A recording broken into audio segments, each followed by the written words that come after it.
নমস্কার বন্ধুরা, মেঘার সাথে বাঙালিয়ানার আরও একটি নতুন পর্বে আপনাদের সবাইকে স্বাগত। আজ নিয়ে এসেছি দারুণ সুস্বাদু এবং মুচমুচে ফুলকপির পাকোড়ার রেসিপি। অনেক বন্ধুরাই এই রেসিপিটা দেখানোর জন্য রিকোয়েস্ট করেছিলেন, তাই আমি যেভাবে ফুলকপির পাকোড়া বাড়িতে তৈরি করে থাকি আজ সেই রেসিপিটাই আপনাদের সাথে শেয়ার করছি। তাহলে চলুন এবার রেসিপিটা দেখে নেওয়া যাক। প্রথমেই আমি ফুলকপিটাকে ভাপিয়ে নেব। তার জন্য একটা কড়াইতে পর্যাপ্ত পরিমাণে জল গরম করে তার মধ্যে আমি দিয়ে দিলাম 1 চা চামচ মতো নুন। ফুলকপিটা এভাবে ভাপিয়ে নেওয়া হলে ফুলকপির মধ্যে থাকা সমস্ত ইমপিউরিটিস কিন্তু বেরিয়ে যায়।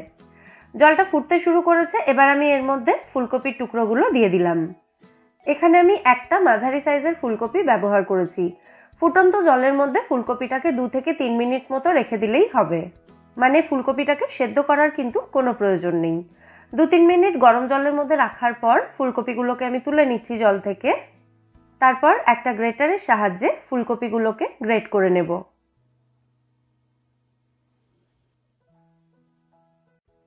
দেখুন, সমস্ত ফুলকপিটাই আমি গ্রেট করে নিয়েছি, আর এর সাথে নিয়েছি 1 মুঠো মতো ধনেপাতা কুচি আর স্বাদ মতো কাঁচা লঙ্কা কুচি। এবার এর মধ্যে আমি দিয়ে দেব পরিমাণ মতো বেসন। প্রথমে আমি 5 টেবিল চামচ মতো বেসন দিচ্ছি, পরে যদি প্রয়োজন হয় আরও দেওয়া যাবে। আর এখানে আমি ছোলার বেসন ব্যবহার করেছি। বেসনের সাথে দিয়ে দিচ্ছি 2 টেবিল চামচ চালের গুঁড়ো,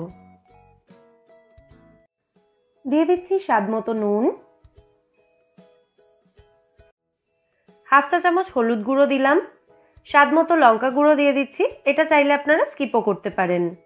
শুকনো কড়াইতে ভাজা জিরের গুঁড়ো দিয়ে দিচ্ছি 1 চা চামচ, গরম মশলা গুঁড়ো দিলাম হাফ চা চামচ, আর দিয়ে দিচ্ছি জাস্ট 1 পিঞ্চ মতো খাবার সোডা।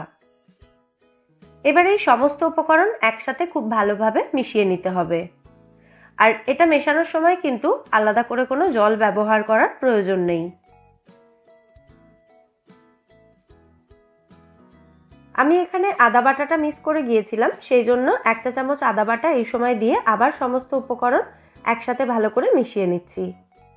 দেখুন, জল ছাড়াই কিন্তু এটা খুব সুন্দরভাবে মাখা হয়ে গেছে।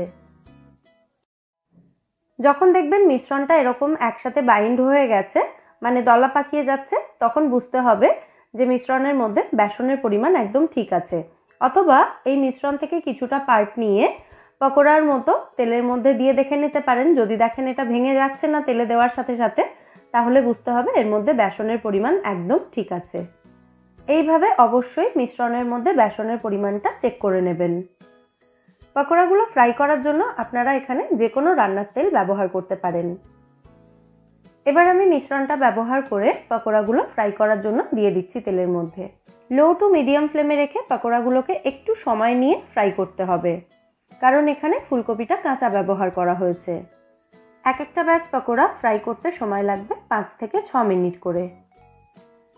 আস্তে আস্তে দেখুন পকোড়াগুলোর মধ্যে সুন্দর গোল্ডেন কালার চলে এসেছে চারিদিক থেকে।